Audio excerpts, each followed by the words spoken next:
dans quelle disposition? D'abord au plan de l'état d'esprit.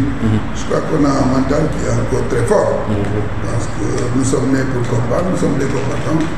Et l'UNISAS n'a pas arrêté, depuis sa naissance, de poser des jalons très forts dans le sens de la prise en charge, la prise en compte des préoccupations des travailleurs. On continue à être dans cet état d'esprit-là. Et je crois qu'il y a la combativité que nous avons en bandoulière et nous travaillons à faire en sorte que ça se convertisse en résultat sur le terrain, même si il y a de l'impréparation par rapport aux structures chargées d'organiser les élections. La carte électorale de Dakar est sortie il y a 3-4 jours. Il y a beaucoup de manquements, il y a des enseignants qui ne se retrouvent pas dans les listes. Donc au total, il y a beaucoup d'errements. Donc nous notons, ça ne nous empêche pas d'aller dans les élections avec la réelle volonté de remporter ces élections-là. On a déjà avec nous les partenariats, notamment les Q5. On a au niveau de l'université la plupart des syndicats qui sont avec nous aujourd'hui. Donc il y a beaucoup qui travaillent dans l'ombre de façon individuelle et collective. Et pour nous, le problème, c'est c'est au soir de demain qu'on verra un peu tout cela, ce que ça va donner. Mais toujours est-il que nous ne sommes pas laissés les bras croisés. Nous venons d'une grande mission à Richard Toll, donc dans le Bastion, principalement ouvrier pur, et nous avons à Richard Toll. Donc engagé des adhésions en vue de ces élections-là. Maintenant, on verra. On fait la météo tous, chacun est optimiste. Maintenant, il y a les uns et les autres travaillent. Bon, chacun s'est prévu d'avoir engagé des bases supplémentaires. Ça, c'est le final qu'on verra. Nous, en tout cas, on a travaillé pour garantir toutes les possibilités de gagner ces élections-là. Qui travaillent dans ça. Donc, le problème qu'il y a d'abord, c'est que beaucoup de travailleurs ne savent pas qu'ils sont inscrits les électeurs.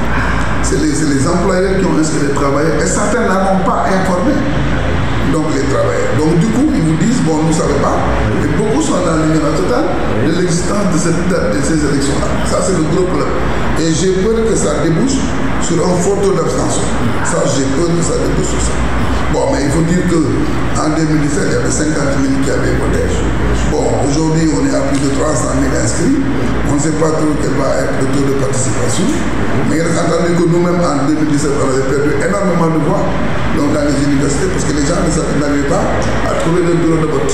Donc, c'est le problème. Maintenant, l'engouement, il existe. Et je peux dire que, comme secrétaire de l'UNISAS, pour la première fois, nous avons un iceberg organisationnel qui bouge. Je crois que les camarades, même si on a changé de méthode, on a voulu fortifier les points focaux au niveau des régions. Parce qu'on trouve que quand le responsable se déplace, c'est ponctuel. Mais quand les camarades sont sur le terrain, je crois qu'eux-mêmes rencontrent les travailleurs, expriment les préoccupations et travaillent. Donc, c'est un peu le problème qu'on a là. Qui a mal communiqué? Le ministère a mal communiqué, les employeurs ont mal communiqué, mais le ministère, pour lui, le challenge c'est d'organiser les élections.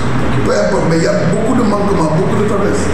Aujourd'hui, par exemple, vous avez des travailleurs, on veut les faire voter à 30-40 km de lieu de travail.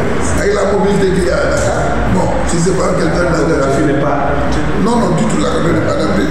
Les cartes électorales, nous avons été obligés d'intervenir au niveau de l'autorité administrative pour procéder à des rectifications.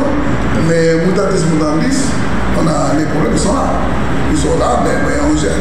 C'est des problèmes qui sont là pour tout le monde. Je pense que nous n'avons pas continué à se plaindre. À nous plaindre plutôt, l'essentiel, c'est de travailler, de chapeau d'amis. Non, ça c'est la particularité de l'autonomie syndicale.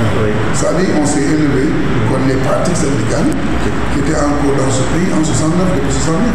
Lorsque Senghor a dissous l'UMTS de l'époque, je pense qu'on est entré dans une dynamique d'éclosion des organisations autonomes.